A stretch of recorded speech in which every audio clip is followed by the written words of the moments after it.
My daughter-in-law boldly demanded, "Change your will, or you'll regret it." With a cold smile, I signed the document, seemingly agreeing to her terms. She triumphed, thinking she had won over the old miser. But when she read the fine print at the notary, her eyes widened in horror. Before continuing, subscribe to the channel and write in the comments what time it is in your region right now. The dinner table had never felt this cold, and it wasn't because of the Portland rain drumming against the windows. My son Timothy sat across from me, pushing mashed potatoes around his plate like a guilty child. His wife Olivia, however, had no such reservations about looking me straight in the eye. "Harlan, we need to talk about space," she said, setting down her fork with deliberate precision. Not Dad or even Mr. Mitchell. Just Harlan, like I was some stranger who'd overstayed his welcome. I took a slow sip of water. 40 years practicing estate law had taught me when to speak and when to let silence do the heavy lifting. After 38 years, I'd hoped Timothy would have learned the same from me, but he just stared at his plate. "This house is quite large," I said evenly. 3 bedrooms upstairs, my study, the guest room, plenty of space. Olivia's laugh was sharp enough to cut glass. "That's exactly the problem. You take up too much of it. Timothy and I need room to grow, to plan our future. We're thinking—" She paused, her eyes gleaming with something I couldn't quite name yet. "Maybe it's time you considered other living arrangements." Other arrangements. I let the words hang there. Such as, there are wonderful retirement communities in the area. Assisted living facilities where you'd have people your age, activities, medical care right there. She smiled, but it didn't reach her eyes. "You're 68, Harlan. Don't you think you'd be more comfortable somewhere designed for seniors?" Timothy finally looked up. "Dad, she's just saying—" "I'm saying exactly what I mean," Olivia cut him off. "This house is too much for one old man to maintain. It makes sense." I carefully set down my glass. The house my parents built in 1952, where I'd raised Timothy, where my late wife Margaret had planted roses that still bloomed every spring, too much for me to maintain. "This is my house," I said quietly. "For now," Olivia replied, her voice dropping to something that might have been a whisper if it hadn't been so pointed. "For now it is." She stood up, gathering plates with aggressive efficiency. Timothy mumbled something about having work emails to check and disappeared upstairs. I sat alone at the table I'd inherited from my father, listening to Olivia bang dishes in the kitchen with unnecessary force.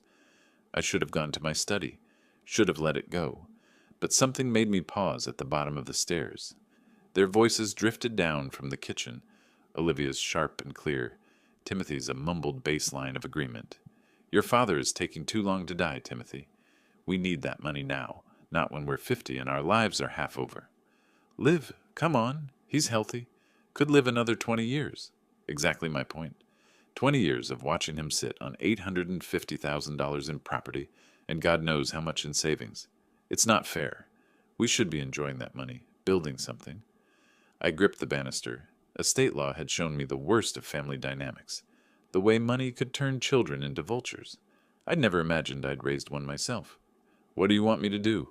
Timothy asked, his voice weak. "I want you to convince him. Or better yet, we'll make this house so uncomfortable he'll leave on his own. And when he's gone, we sell this place and finally start living the life we deserve." I climbed the stairs to my study, each step measured and deliberate. I didn't slam the door, didn't pour myself a drink or punch a wall. I simply sat at my desk, the one where I'd drafted hundreds of wills and trusts, and stared at the Rain Street window. 40 years of knowing exactly how families destroy each other over inheritance, and I'd been blind to it happening in my own home. The signs had been there, I realized. Olivia's increasing impatience with my presence, her casual cruelty dressed up as helpful suggestions. Timothy's gradual withdrawal, choosing her over me in every small battle until there were no small battles left. Only this war I hadn't known I was fighting. But I knew now, and I had spent 4 decades learning every legal trick, every loophole, every way to protect assets from the unworthy. Estate law wasn't just about distributing wealth. It was about ensuring the right people got what they deserved. All of it. I pulled out a yellow legal pad and began to write. Not in anger, not in hurt, but with the cold precision of a professional who'd finally found a case that mattered. By the time I finished my initial notes, the rain had stopped and the house had gone quiet. Olivia and Timothy had retired to their bedroom, probably planning which retirement home to dump me in. Let them plan. I had plans of my own, and unlike theirs, mine would be legally airtight. 2 days after that dinner, I woke up thinking about the photo albums. It had been 3 months ago, maybe 4. I'd come home from my weekly coffee with old colleagues to find the trash bins at the curb, and something about the way they bulged made me check. Margaret's albums. Every photograph from our 30-year marriage, from Timothy's childhood, from family vacations and quiet Sunday mornings, all crammed into black garbage bags like they were nothing. I'd confronted Olivia in the kitchen. She was making herself a smoothie, completely unbothered. Those were 40 years of memories, I'd said, trying to keep my voice level. She'd barely glanced at me. They were taking up space in the hall closet, old musty books full of people who are gone. Timothy agreed they were just clutter. Timothy agreed? I'd found him in the garage. He wouldn't meet my eyes. Dad, we needed the closet space. Liv's right. They were just sitting there. You never even looked at them. Because they were safe? Because I knew they were there?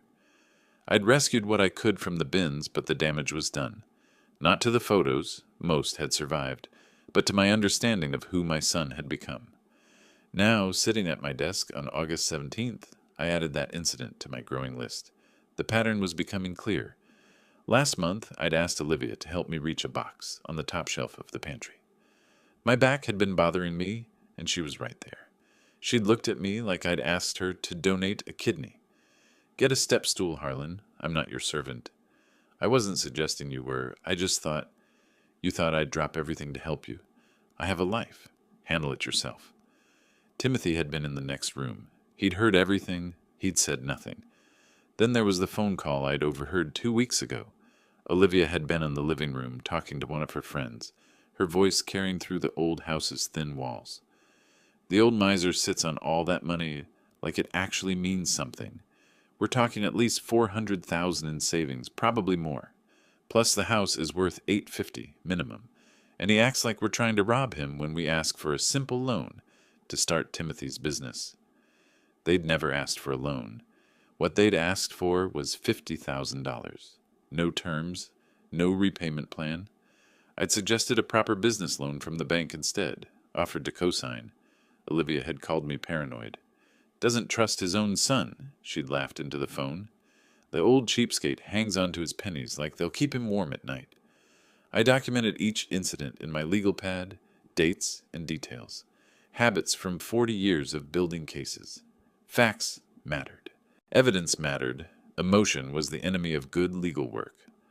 On August 20th, I was checking the mail when Patricia Owens, my neighbor from across the street, walked over.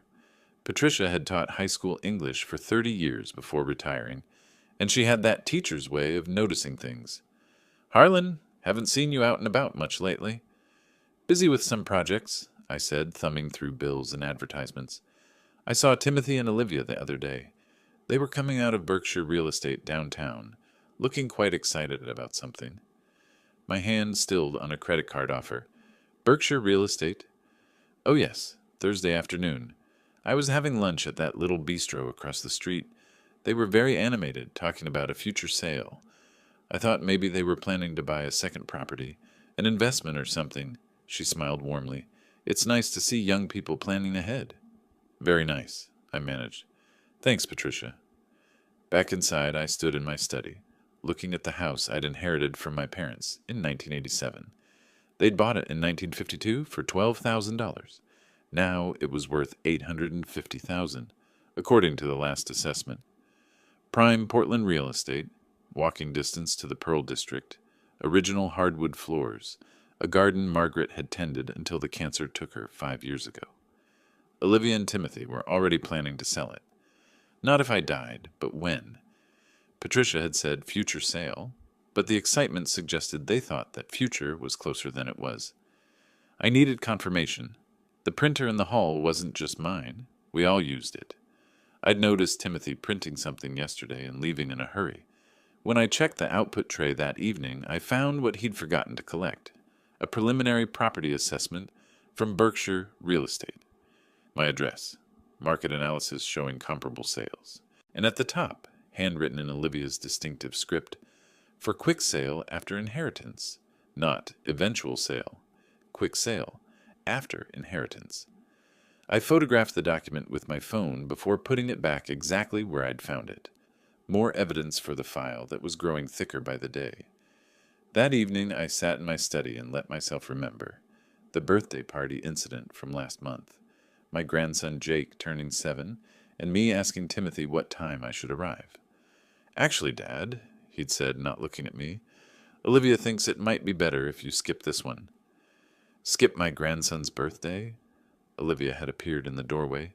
"You have a tendency to monopolize the conversation with your old war stories about legal cases. It dampens the mood. Jake's friends don't want to hear about your glory days.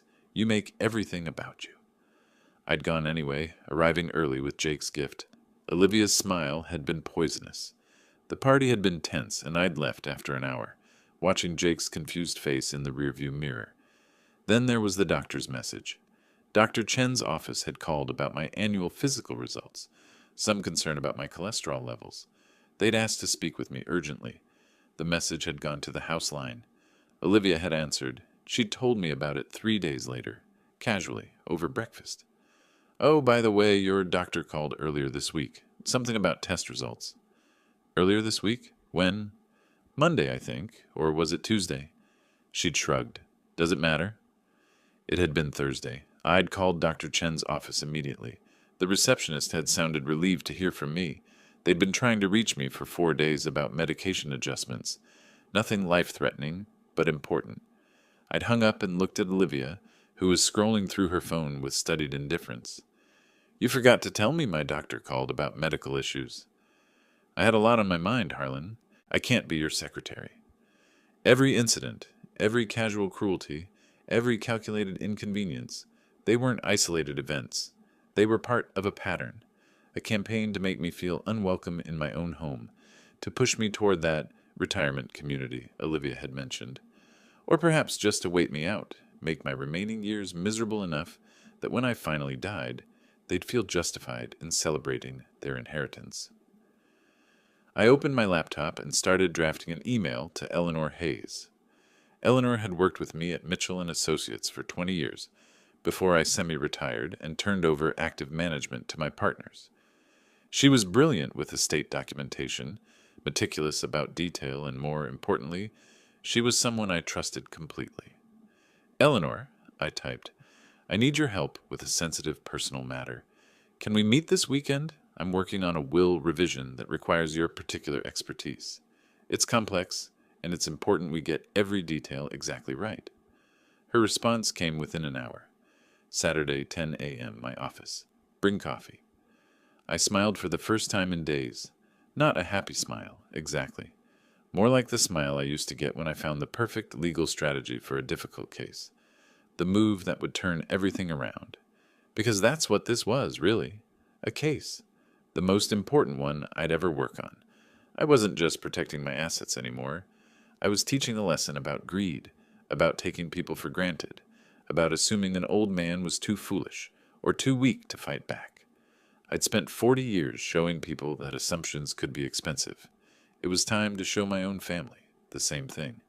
Saturday morning, August 21st, I sat in my study with a fresh legal pad, the same kind I'd used for 40 years of casework. At the top of the page, I wrote documentation and underlined it twice. Old habits from building airtight cases. Eleanor's office wouldn't be available until next weekend, but that gave me time to gather evidence. Not for a court of law, I didn't need that. This was for my own clarity, to ensure I wasn't overreacting, that what I felt in my gut matched what I could prove on paper. The first entry was simple. August 15th, dinner conversation. Olivia suggests retirement home. Direct quote, "This is my house." Her response, "For now." I paused, pen hovering over the page. Writing it down made it real in a different way, less like a bad dream, more like testimony. Overheard kitchen conversation. "Your father is taking too long to die. We need that money now." The pen pressed harder into the paper than necessary. I took a breath and continued documenting. The real estate consultation Patricia had mentioned, the forgotten printout I'd found, each incident, dated and detailed. My coffee had gone cold by the time I finished the initial list. 7 single-spaced pages of documented contempt. I set the pad aside and walked downstairs. The house was quiet. Olivia and Timothy had gone out. Where, they hadn't bothered to tell me. Their bedroom door stood open, and as I passed, something caught my eye. Olivia's laptop sat on the bed, screen dark, but power light glowing. I'm not proud of what I did next, but I'm not ashamed either. When someone is planning to take everything from you, you have a right to know the details. The laptop wasn't password protected. Overconfidence, probably. She'd never imagined I'd look. Her email was open. I scrolled through recent messages, and there it was, a thread with Berkshire Real Estate. The agent's name was Craig Winters. Following up on our consultation regarding 2847 Maple Street, one email began. That was my address. As discussed, current market analysis suggests optimal listing at $850,000 to $875,000. Given the property's location and condition, we anticipate a sale within 30-60 days of listing. I've prepared the preliminary paperwork as requested. We can finalize everything once you're ready to proceed. Olivia's response, dated 3 days ago. Thank you, Craig. We're not quite ready to list yet, but it shouldn't be too much longer. We'll be in touch soon. I took screenshots with my phone.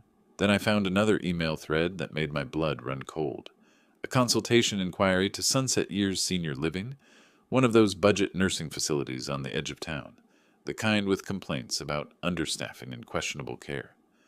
We're inquiring about availability for a 68-year-old male, generally healthy but becoming difficult to manage at home. What are your rates for a private room, and how quickly could you accommodate an admission? The response detailed monthly costs, $4,800 for a private room, but a shared room was available immediately for $2,900. Olivia had replied, asking about the shared room option. They weren't just planning to take my house. They were planning to dump me in the cheapest facility they could find while they spent my money. I closed the laptop carefully, exactly as I'd found it, and went back upstairs. The legal pad seemed inadequate now.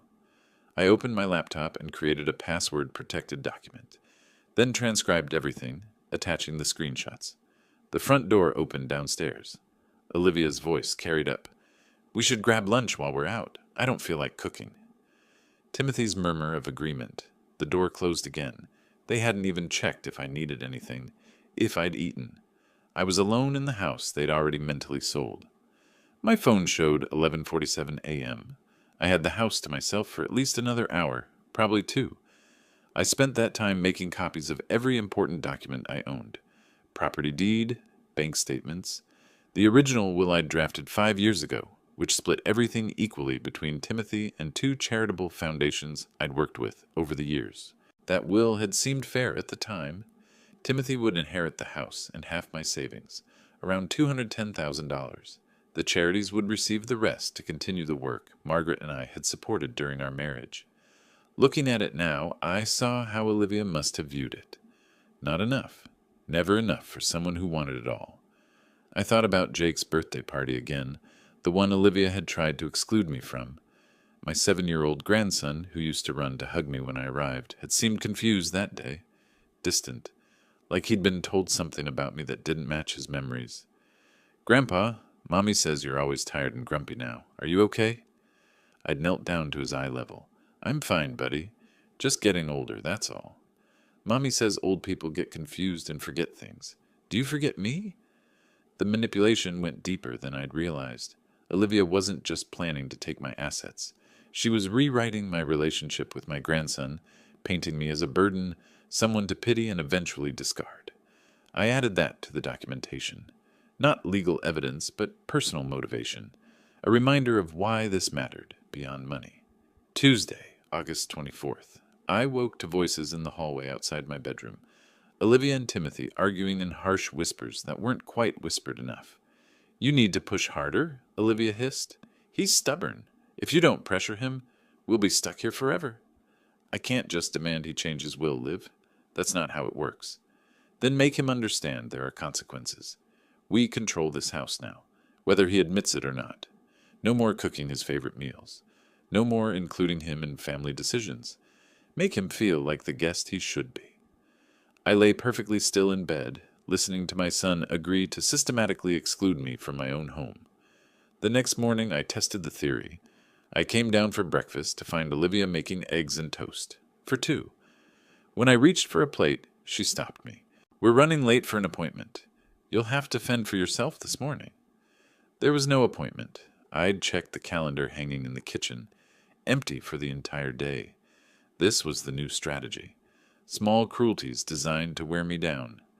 I made my own breakfast, ate in silence while they sat across from me discussing their plans. Neither acknowledged my presence. I was a ghost in my own kitchen.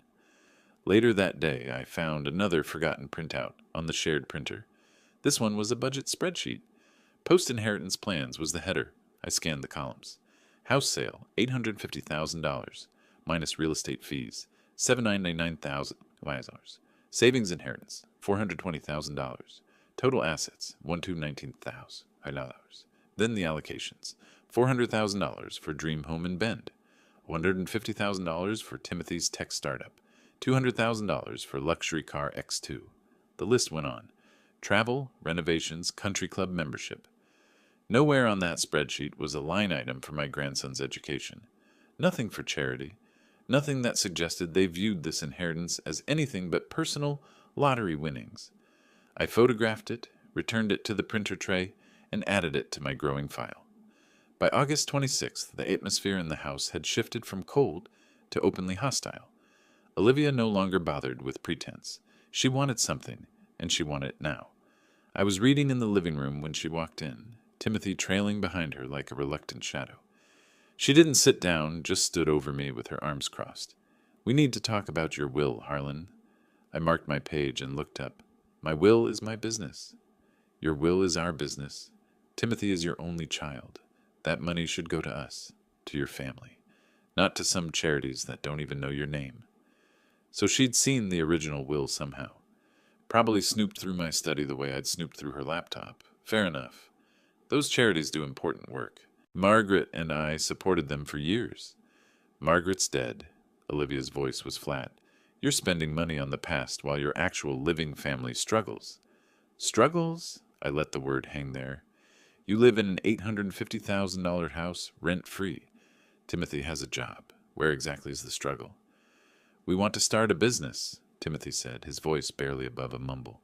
"My tech idea, the one I told you about. We need startup capital. Then get a business loan. I offered to co-sign months ago." "Banks want ridiculous interest rates," Olivia cut in. "Why should we pay thousands in interest when you're sitting on over $400,000 in savings you'll never use? You're 68, Harlan. You're not going to spend that money. You're just hoarding it." I closed my book. "What exactly are you proposing?" "Change your will. Make Timothy the sole beneficiary.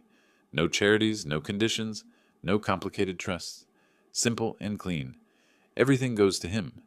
"To us," Timothy corrected quietly. Olivia shot him a look, and he fell silent. "And if I refuse?" Olivia's smile was sharp as broken glass. "Then we'll have to reconsider our living arrangement. Maybe it's time you experienced one of those retirement communities we looked at. Sunset Years has immediate availability." I checked. My stomach turned, but I kept my expression neutral. "You'd move your father into a facility against his will?" "We'd move you into a facility for your own good," she corrected. "You're getting older, Harlan. What if you fall? What if you forget to take your medication? It's irresponsible for you to live alone." "I don't live alone. You're here."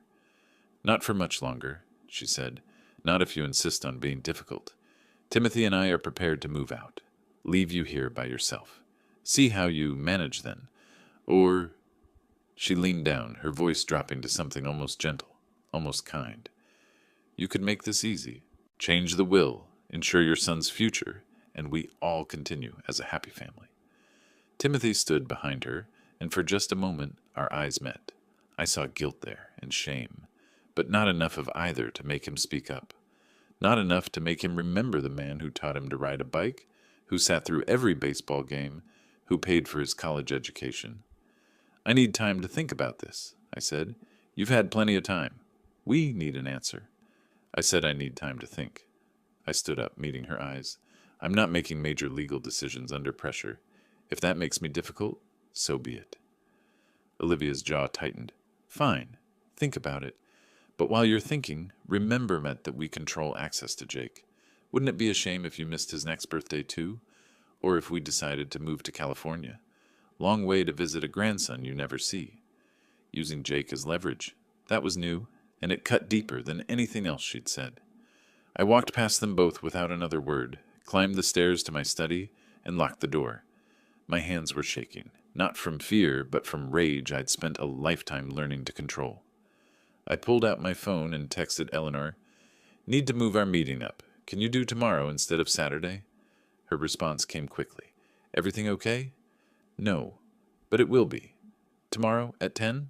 I'll be there." That night, I couldn't sleep. I lay in bed listening to the house settle, and to Olivia and Timothy talking in their room. Their voices carried through the old walls, low and conspiratorial. "You were too soft with him," Olivia said. "We should have given him an ultimatum." "We basically did." "No, I mean a real one. Change the will, or we call Adult Protective Services. Claim he's becoming incompetent. With the right doctors, we could get conservatorship." Silence. Then Timothy. "That seems extreme." "Extreme is wasting our 30s watching him sit on a fortune. He could live another 20 years, Timothy. 20 years. We'll be almost 60 before we inherit anything, assuming he doesn't spite us, and leave it all to charity anyway. Maybe if he just, if something happened naturally. Things don't happen naturally to healthy 68-year-olds. He could outlive us both out of sheer stubbornness?" More silence. Then Olivia again. "If the old man suddenly passed, we'd have the money within months. No more waiting, no more begging, just resolution." I stopped breathing. They were discussing my death like it was a business problem with a simple solution. Not wishing for it abstractly, but calculating it, gaming out scenarios. Timothy didn't disagree, didn't tell her she was crossing a line. He just asked, "What about the current will? It splits everything." "We can test it, claim undue influence from those charities, or diminished capacity. We'd get most of it, maybe all of it. Better than the nothing we have now." I lay in the dark, listening to my son and his wife plan my funeral before I was dead. Estate law had taught me that people were capable of terrible things for money. I'd drafted wills for families who'd stopped speaking over inheritances. I'd seen siblings sue each other, children abandon parents, marriages dissolve over estate disputes, but I'd never thought I'd raise someone capable of this. The next morning, I drove to Eleanor's office early. She took one look at my face and poured us both coffee without asking. "Tell me everything," she said. And I did. 2 hours of documentation, screenshots, overheard conversations, and the slow revelation that my family wasn't waiting for me to die naturally. They were actively planning for it. Eleanor listened without interrupting, her expression growing darker with each detail. When I finished, she sat back in her chair. "Harlan, this is worse than I thought. You need to protect yourself legally and maybe physically. Have you considered—" "I'm not afraid of them," I said. "I'm angry. And I'm done being the victim in my own house." "What do you want to do?" I pulled out the notes I'd made at 3 a.m. when sleep wouldn't come. "I want to give them exactly what they're asking for. I want to change my will, make them the sole beneficiaries. No conditions, no restrictions." Eleanor frowned. "That's what they want." "On the surface. But I spent 40 years writing estate documents. I know every legal trick, every loophole, every way to make a will say one thing on page 1 and something completely different by the end." Slowly, Eleanor smiled. "You want to build them a trap. I want to build them a masterpiece, something that looks perfect until they try to use it, something that teaches them that greed has consequences." She pulled out her own legal pad. "Then let's get to work." September 1st started like any other morning, except Olivia was waiting for me at the kitchen table, with a folder and an expression that reminded me of a shark circling prey. "We need to talk," she said. "Sit down." Not good morning, not even basic courtesy, just commands. Timothy stood by the counter, coffee mug in hand, looking anywhere but at me. I poured myself coffee and sat. "What's this about?" Olivia slid the folder across the table. This is about ending the games, about you finally doing the right thing for your family. I opened the folder. Inside was a will, or what passed for one. The formatting was amateur, clearly generated from some cheap online template. Last Will and Testament of Harlan James Mitchell was centered at the top in default Times New Roman font. I scanned the document. It was simple, almost brutally so. Everything I owned, house, savings, investments, went directly to Timothy Mitchell and Olivia Mitchell in equal shares. No conditions, no trusts, no charitable bequests, just a clean transfer of assets to them. You made this yourself, I observed, noting the generic language and legal errors that any first-year law student would catch. I used legalese, Olivia said. It's perfectly valid. I checked.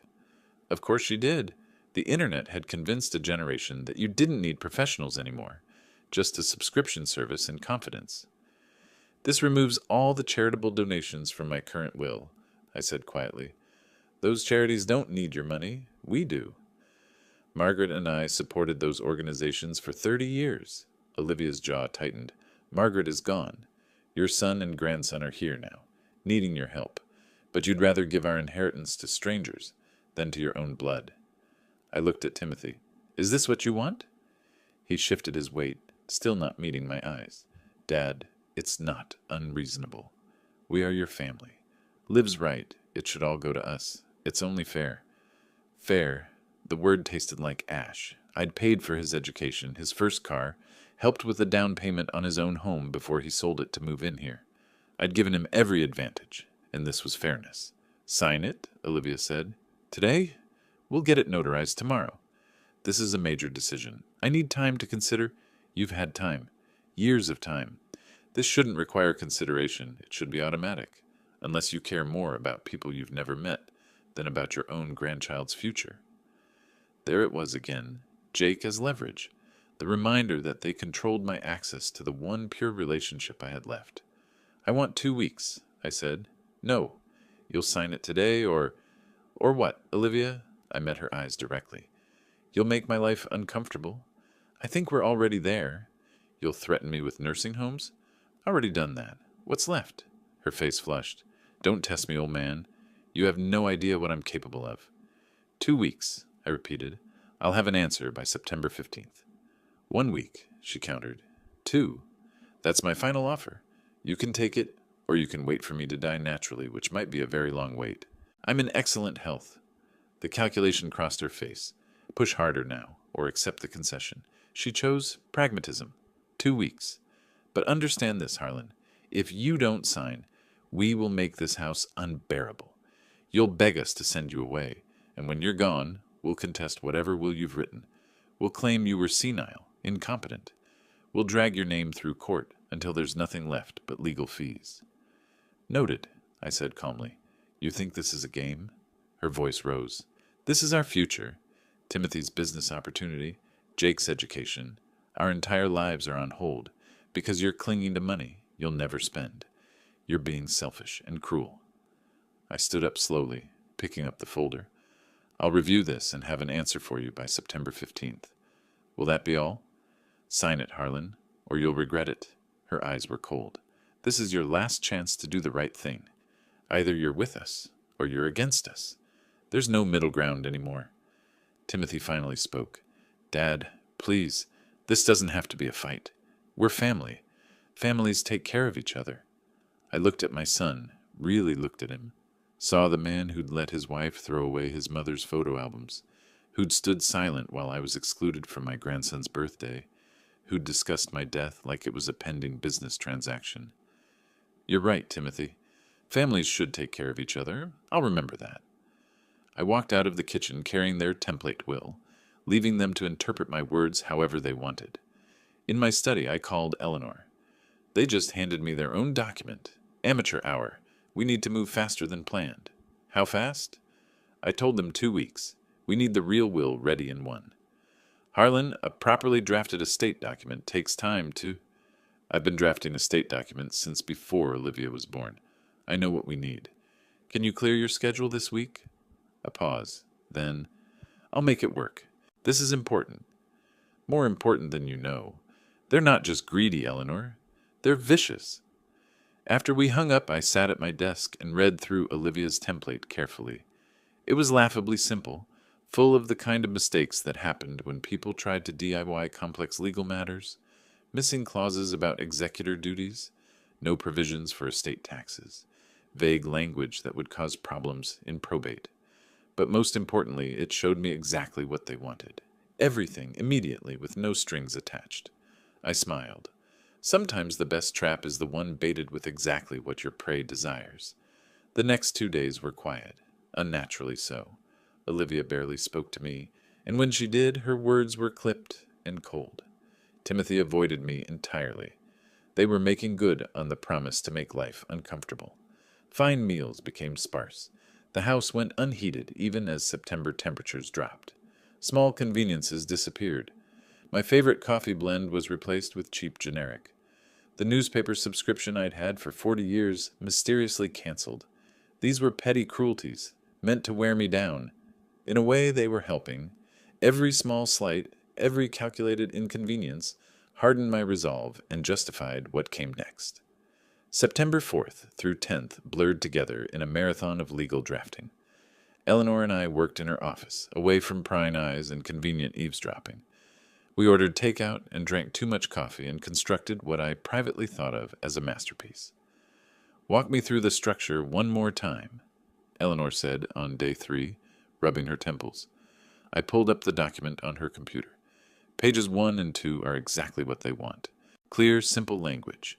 I hereby bequeath my entire estate, including but not limited to my residence at 2847 Maple Street, Portland, Oregon, valued at approximately $850,000, and all savings, investments, and liquid assets, totaling approximately $420,000, to my son Timothy Mitchell and his wife Olivia Mitchell, to be divided equally between them. No restrictions, no conditions, Eleanor noted. At least not obviously. Correct? It's perfect bait. But then we get to section 4, page 4. I scrolled down. That's where Oregon estate law gets interesting. The section was titled Conditions of Inheritance, in 8-point font, smaller than the main text, but still legally readable. The conditions were extensive. First, the beneficiaries must maintain the property at 2847 Maple Street as their primary residence for a minimum of 10 years from the date of the testator's death, with no sale, transfer, or rental of said property during this period. Second, the beneficiaries must make annual charitable contributions of $15,000 to the Margaret Ellen Mitchell Memorial Fund, to be distributed equally among the Oregon Food Bank and the Portland Animal Shelter for a period of 10 consecutive years. Third, the beneficiaries must maintain the property in good condition, with annual maintenance costs to be documented and available for review by the estate executor. Failure to meet any single condition would trigger the alternative distribution clause. Everything would go to a charitable trust established in Margaret's name.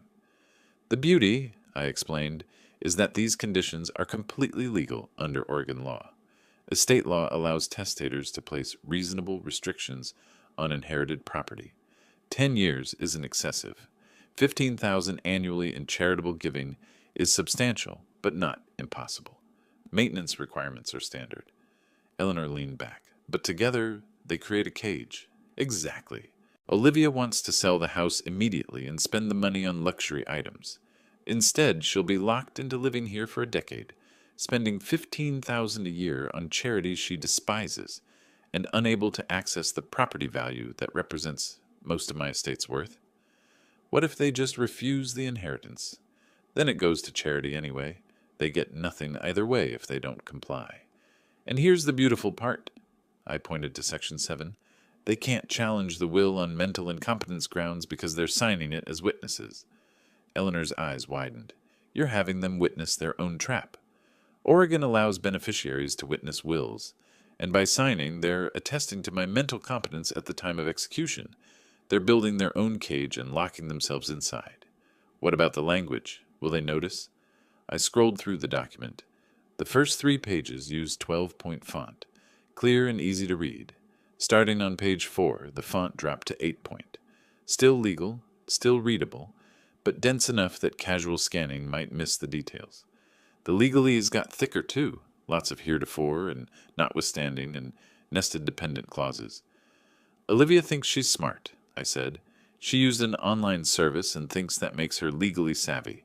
But there's a difference between reading a document and understanding it. She'll see entire estate, and 850,000 and 420,000, and she'll stop reading. The details won't matter to her because she thinks she's already won. And Timothy? Timothy does whatever Olivia tells him. If she says it's good, he'll sign. We spent the next few days perfecting every clause, every semicolon, every word. Eleanor played devil's advocate, trying to find loopholes or challenges. We closed every possible exit. On September 9th, we printed the final version, 9 pages of dense legal text that looked, on its surface, like exactly what Olivia wanted. Underneath, it was something else entirely. "Harlan," Eleanor said as we reviewed the final draft, "this is brilliantly cruel. They're going to hate you for this." "They already hate me.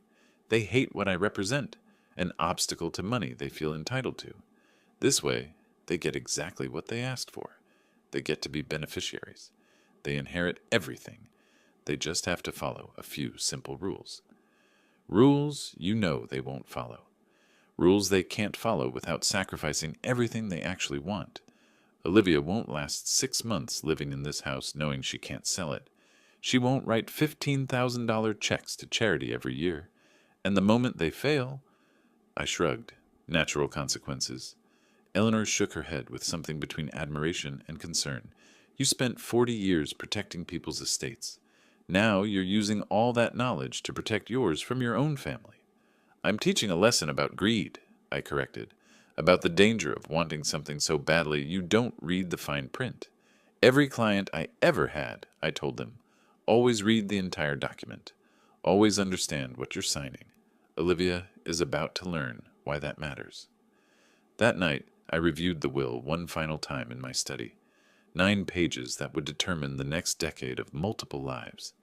I thought about Margaret, about what she'd think of this plan.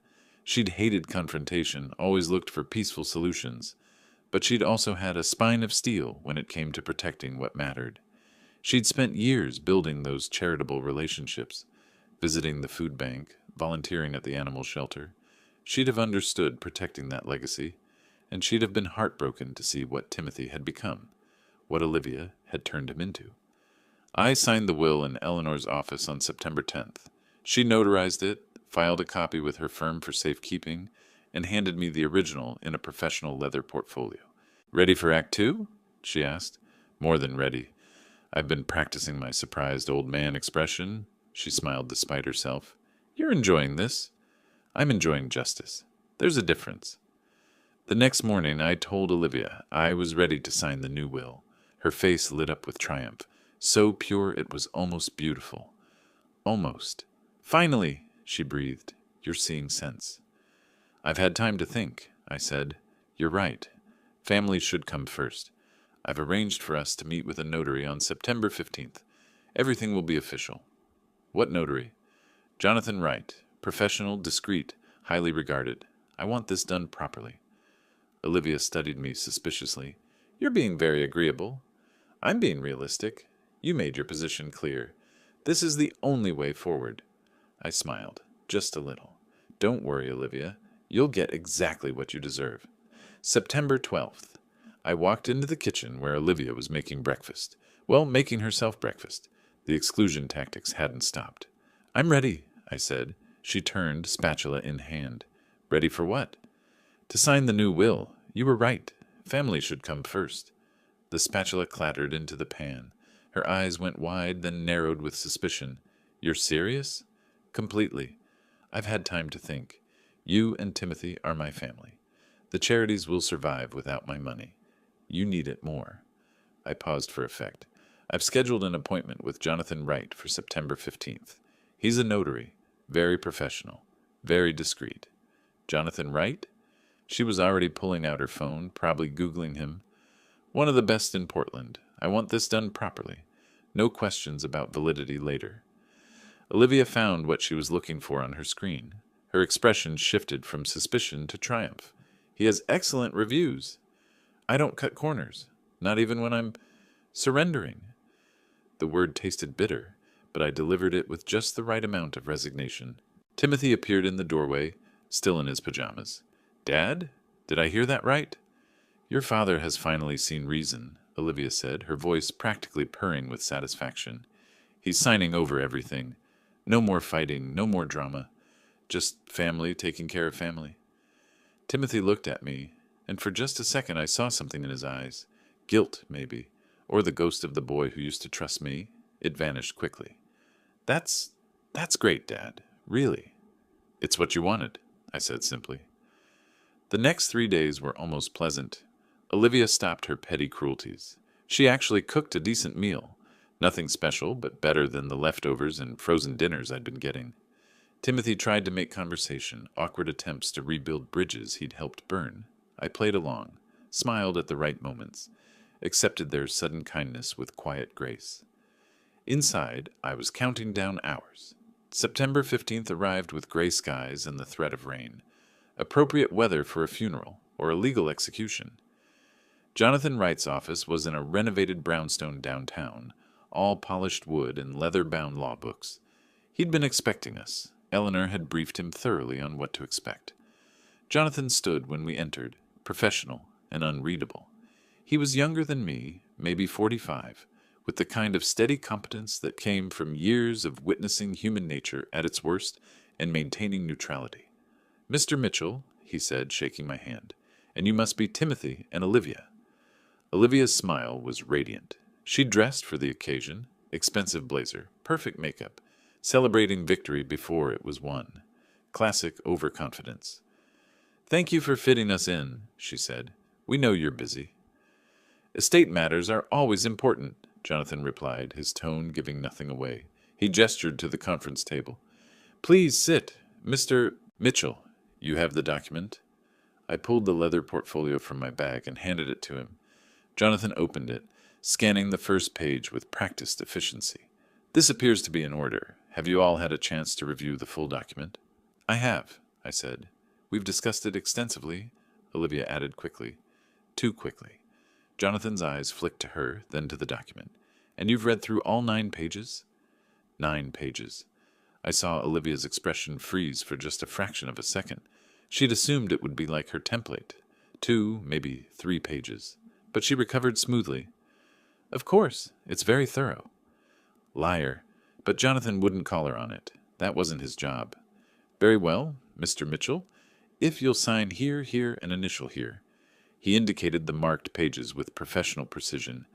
I signed slowly, carefully. My handwriting was steady, no tremors of age or uncertainty. 40 years of signing legal documents had taught me the importance of clear, deliberate signatures. Excellent. Now, witnesses. Jonathan looked at Timothy and Olivia. You'll both need to sign here, indicating you witnessed Mr. Mitchell's signature and that he appeared to be of sound mind and acting of his own free will. He's definitely of sound mind, Olivia said, the irony apparently lost on her. Finally! She signed on page 2 without hesitation. Her handwriting was bold, confident. She didn't even glance at the pages beneath. Timothy signed next, barely looking at the document. They were sealing their own fate with expensive ink on premium paper, and they had no idea. Jonathan notarized each signature with his official seal, then placed the document in a protective folder. This will be filed with my office for safekeeping. You'll each receive certified copies within 3 business days.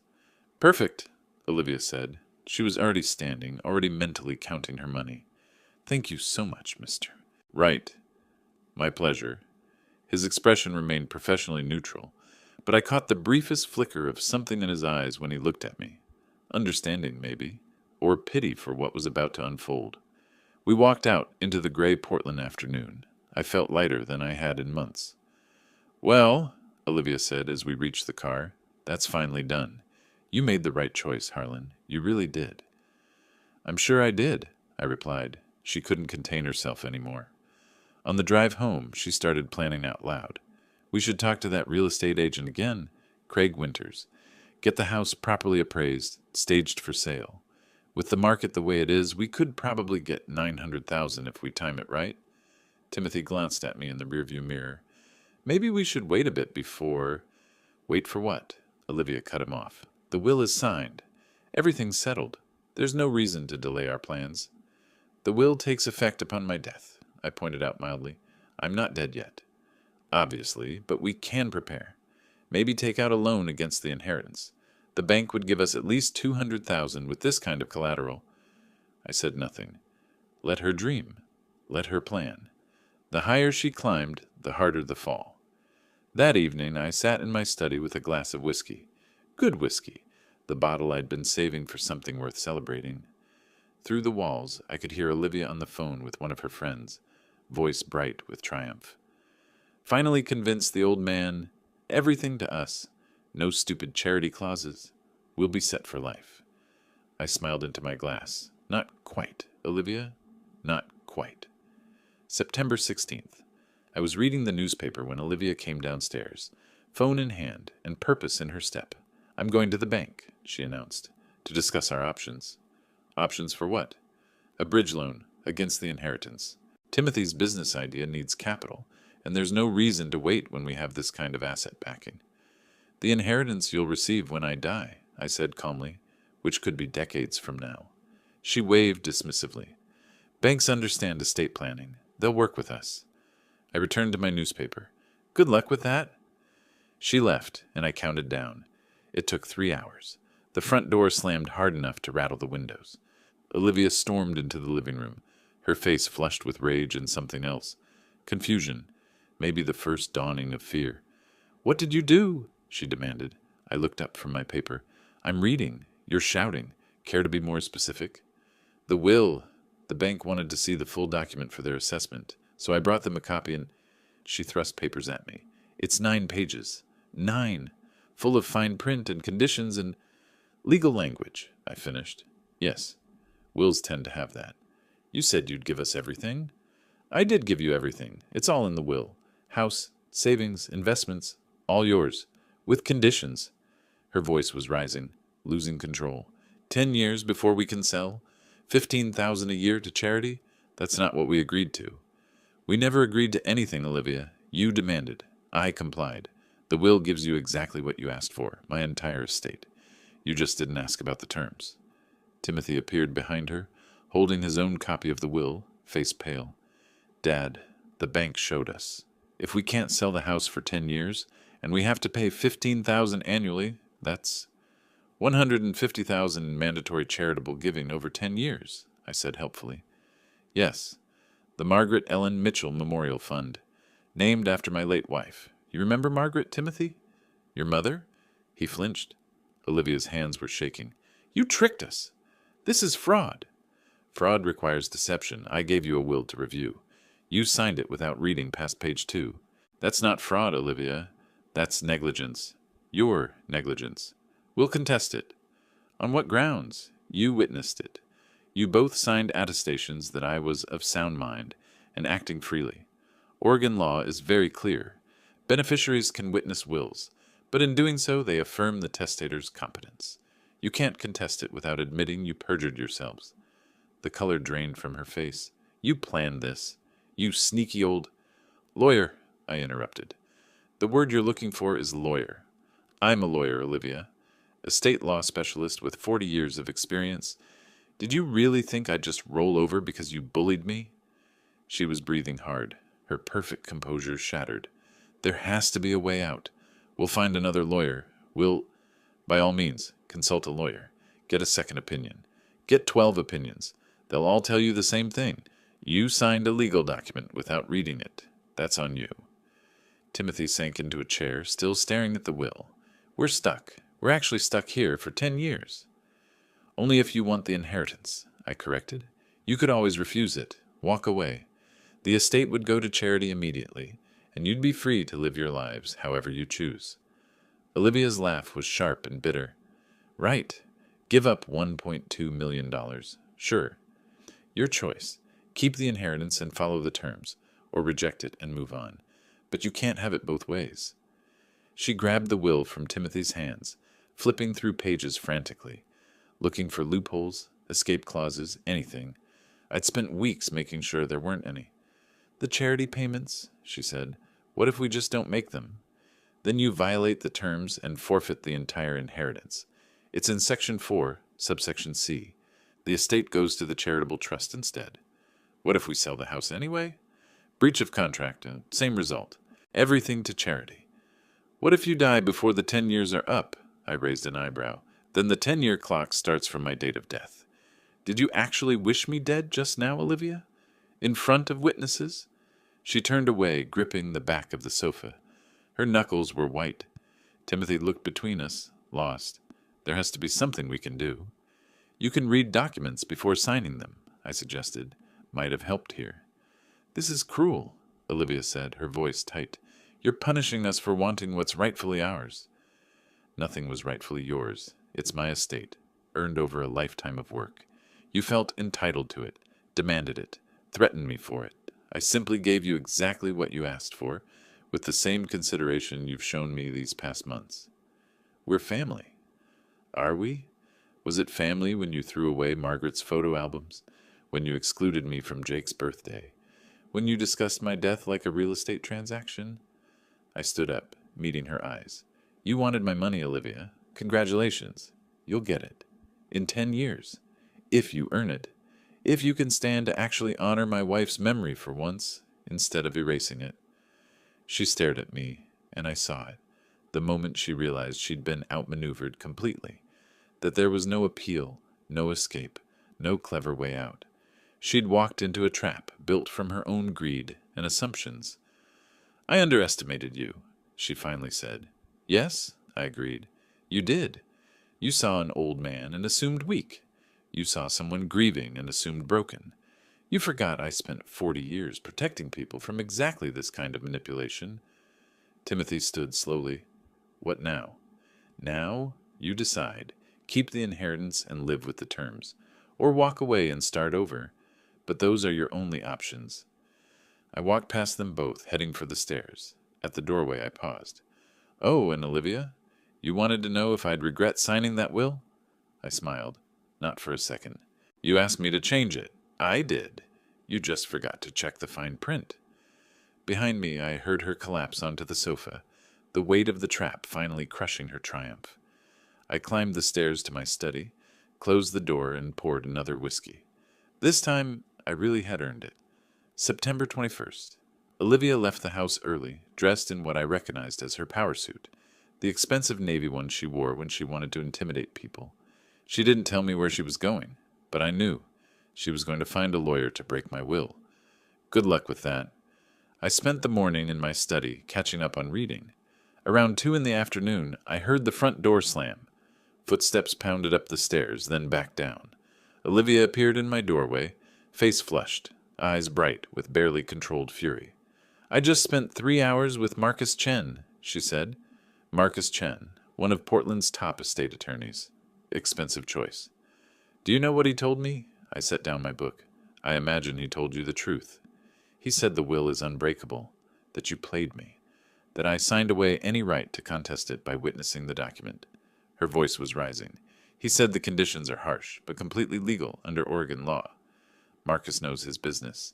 He said I can't even challenge it until after you're dead, and if I do, that counts as violating the respect clause, and I lose everything, anyway. That's correct. Section 7, subsection B. Did you finally read the whole document? She crossed the room in 3 strides and slammed the will down on my desk. This is entrapment. This is elder abuse. This is legal, I finished.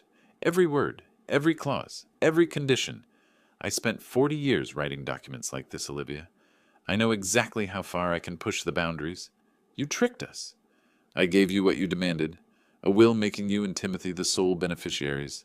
Everything else? That's what you get for not reading before signing. Timothy appeared behind her, looking smaller somehow, diminished. Dad, there has to be a way to negotiate, to find some middle ground. The middle ground was the original will. Half to you, half to charity. You rejected that. You demanded all of it. Well, now you have it, with strings attached. Strings? Olivia's laugh was sharp and ugly. These aren't strings, they're chains. 10 years trapped in this house. $15,000 a year to charities we don't care about. We can't use the money we're inheriting. You can use it, I corrected. The savings accounts, investments, those are accessible. You just can't sell the house for 10 years. And yes, you'll need to make annual charitable contributions in Margaret's name, honoring the woman whose memory you tried to erase. Olivia's hands clenched into fists. Your precious Margaret. Everything is about her, isn't it? She's been dead for 5 years, but you still worship her ghost. Careful, I said quietly. Why? What are you going to do? You've already done your worst. You've locked us into a prison sentence disguised as an inheritance. She leaned forward. Marcus said there's only one way out. If we reject the inheritance entirely, we walk away free. That's true. You're not forced to accept it. You can decline, and everything goes to the charitable trust immediately. You and Timothy can move out, start fresh somewhere else, build your own lives without waiting for my money.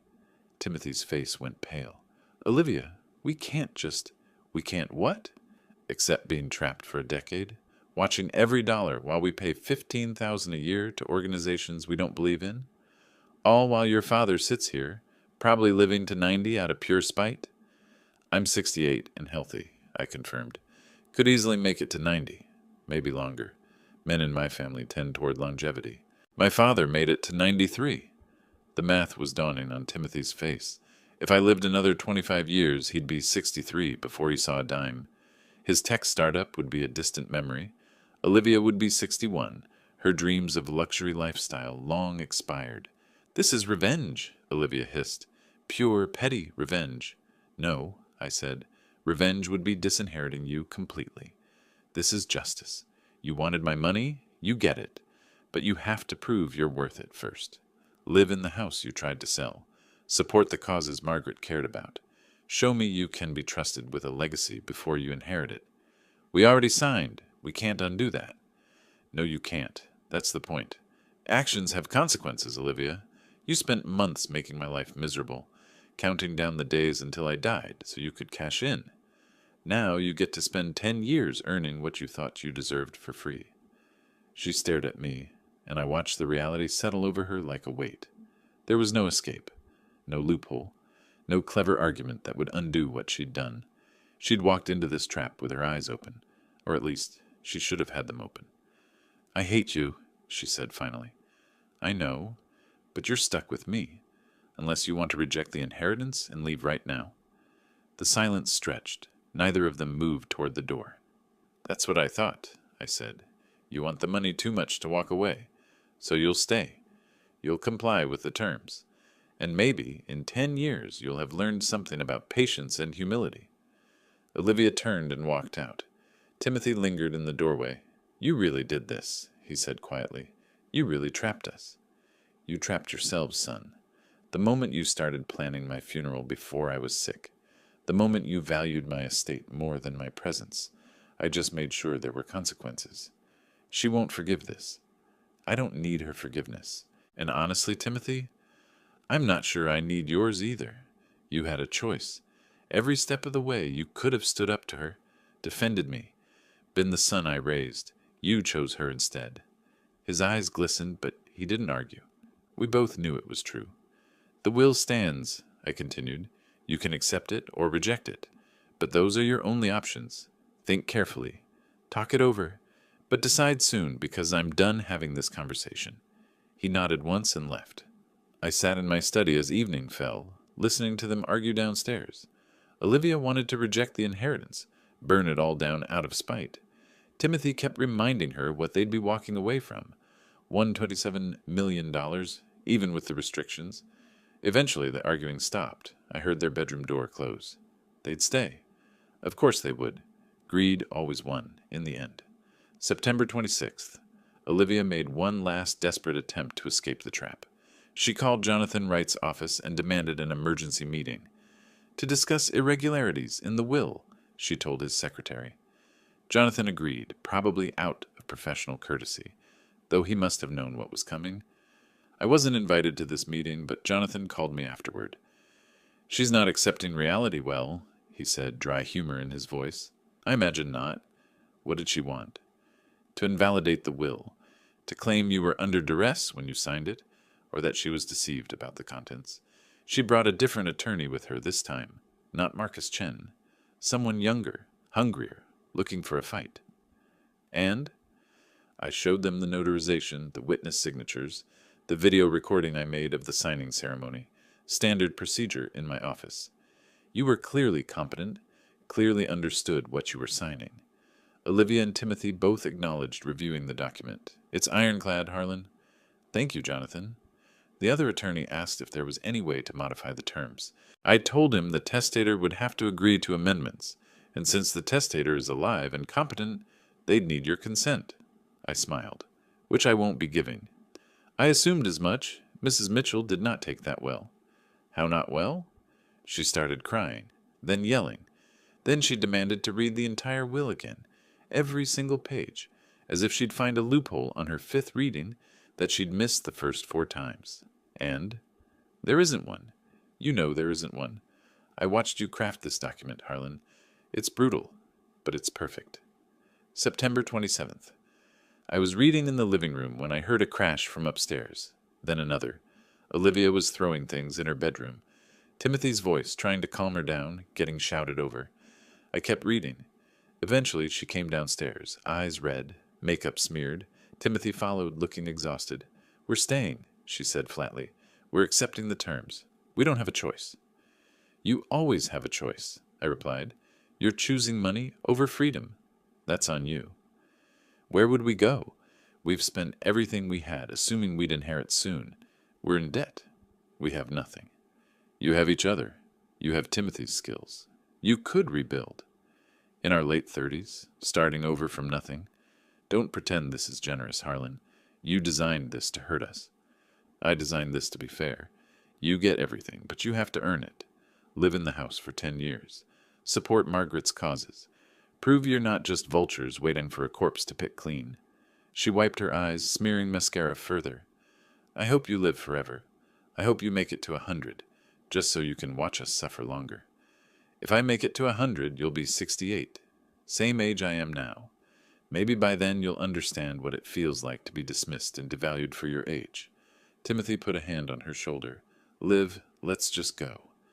But she had one more thing to say. You know what the worst part is? You won. You completely won. And there's nothing we can do about it. The worst part, I corrected, is that you brought this on yourselves. I didn't attack you. I defended myself. There's a difference. They left for a walk, I suspect to avoid destroying anything else in the house they'd now be maintaining for the next decade. September 28th. The final meeting with Jonathan Wright wasn't my idea.